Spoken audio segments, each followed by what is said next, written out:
Hi, Ben Carpenter here. I'm going to talk to you about determining your caloric requirements, i.e. how many calories do you need to eat on a day-to-day basis. Now, this video is potentially very complicated. I need to simplify it so most people can understand it, but I also can't simplify it so much that the take-home messages are lost. So if you've got any questions, just please feel free to ask. So, first things first, we have your basal metabolic rate or resting metabolic rate. These two terms are not quite interchangeable, but for the purpose of this video, let's just say they are. So, your resting metabolic requirements.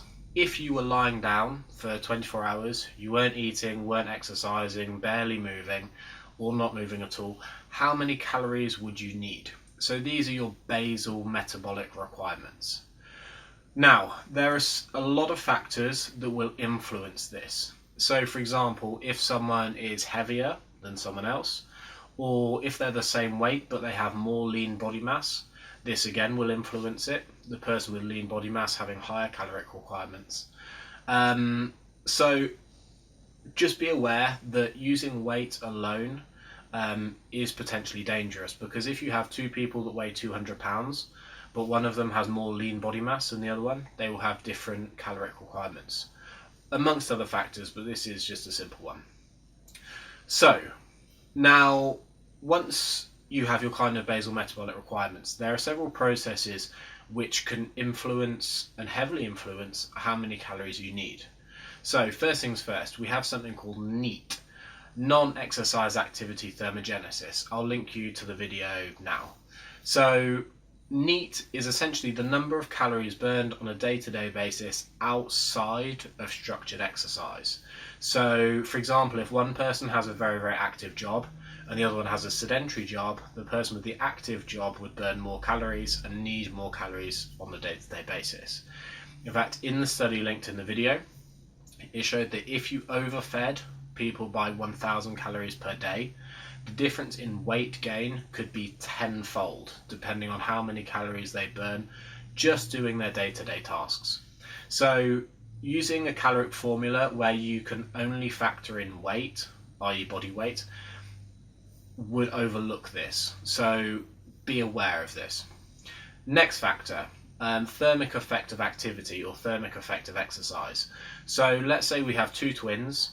Both weigh 200 pounds, both of them 20% body fat, exactly the same statistics. Let's say they both work in the same job, so their NEAT values are exactly the same or similar.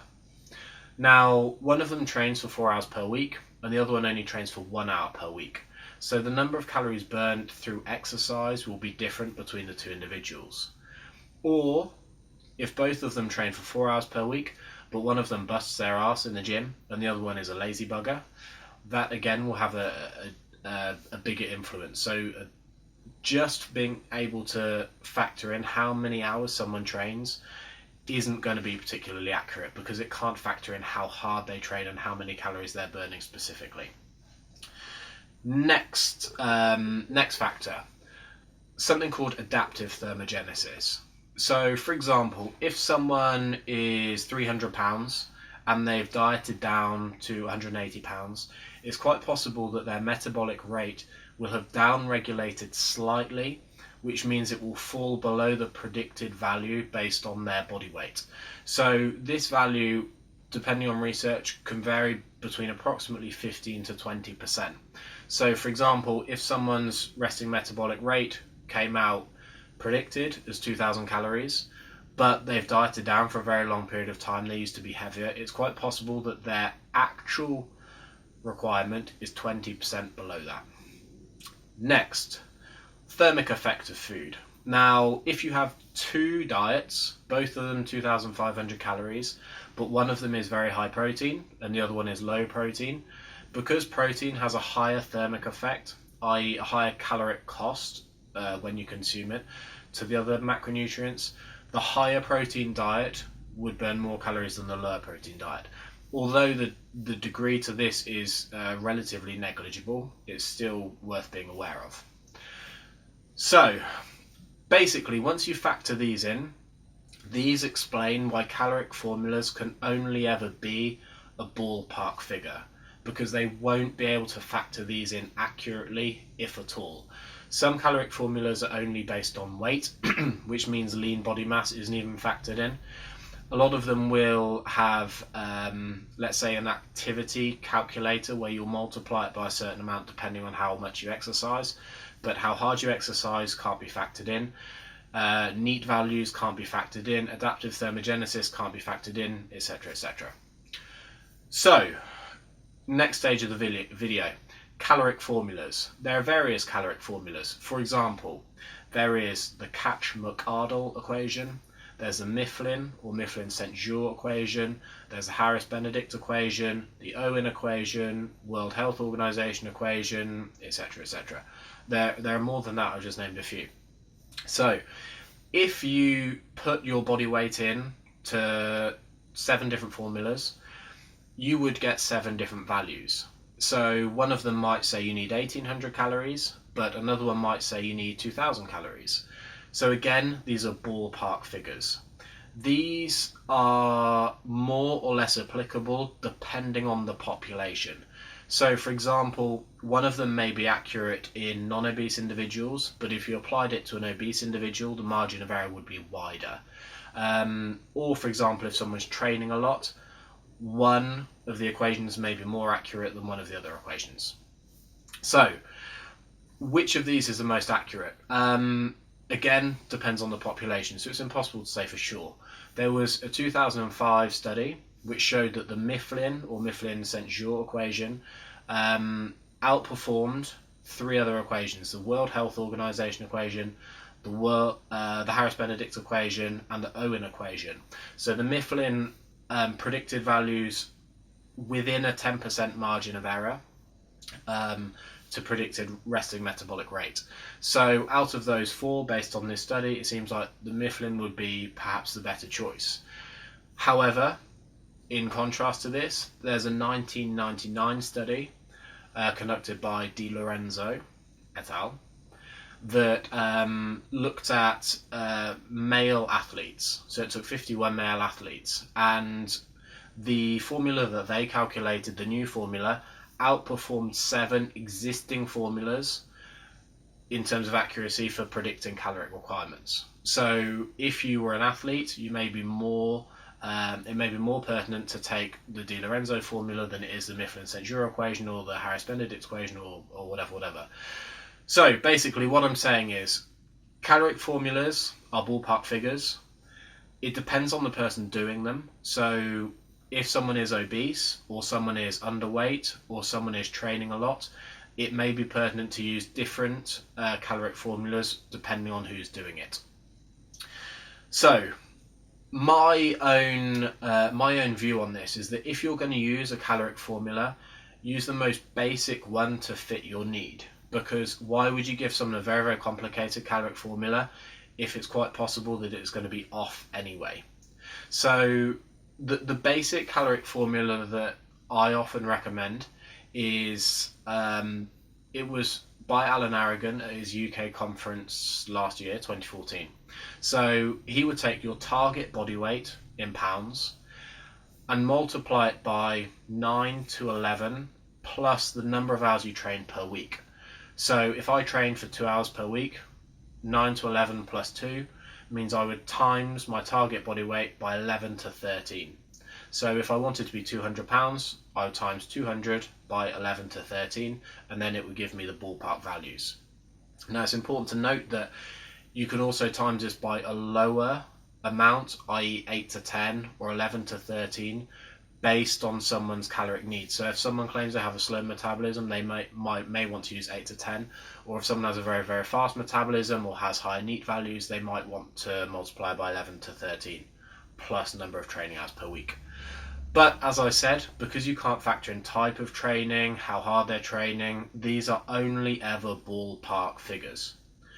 So use that one if you need something really easy. But many factors will influence your caloric requirements, and a caloric equation can only ever guess. So what's the best way to do it? Now, hypothetically, you could take the most appropriate caloric equation for you.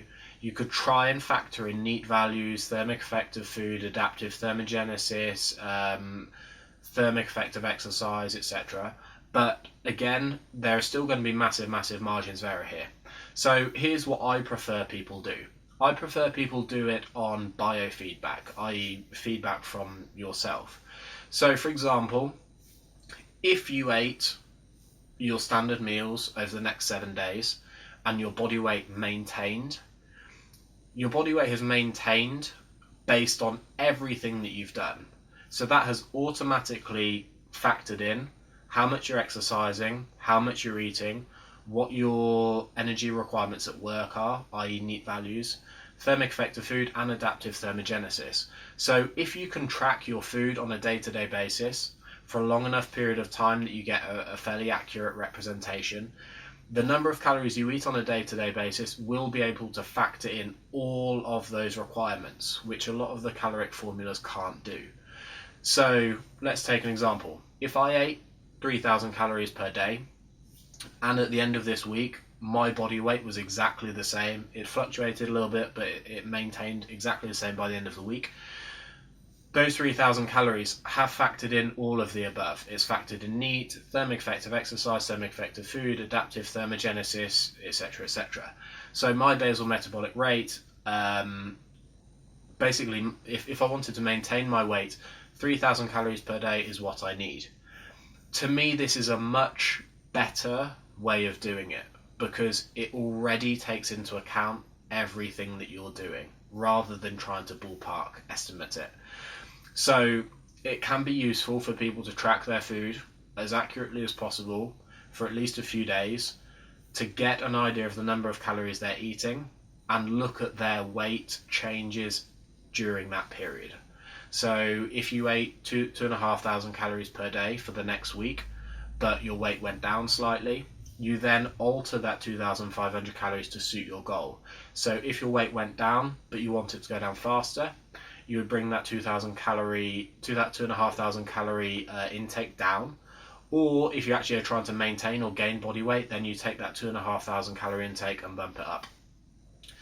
So, cliff notes of the video. Caloric formulas can only ever be ballpark estimates. They will vary depending on genetic factors, body composition factors, how much someone's exercising, etc. Different formulas will be more or less pertinent depending on the population. But even then, they won't be able to factor in things like neat values very accurately. So, in my opinion, use the simplest formula to suit the goal, which is, in my opinion, the Alan Aragon formula. Or, if you want to be very thorough with it, track your food intake accurately and your body weight accurately for at least 1 week, and then vary your food intake accordingly. Doing this will factor in all of the things that caloric equations can't. It will factor in your body as a whole, which is neat values, basal metabolic rate first, neat values, thermic effect of exercise, thermic effect of food, adaptive thermogenesis components, and all of those will be factored in. So by measuring it yourself and tracking your own weight, that is the best way to understand how many calories you need. That's it. If you're still with me, pat on the back, well done for making it this far. If you've got any questions, please feel free to write in the comments below, or ask them on my Facebook page, facebook.com/Ben Carpenter's Personal Training, or my Twitter or Instagram pages, which are both BDC Carpenter. And thank you for watching. Bye.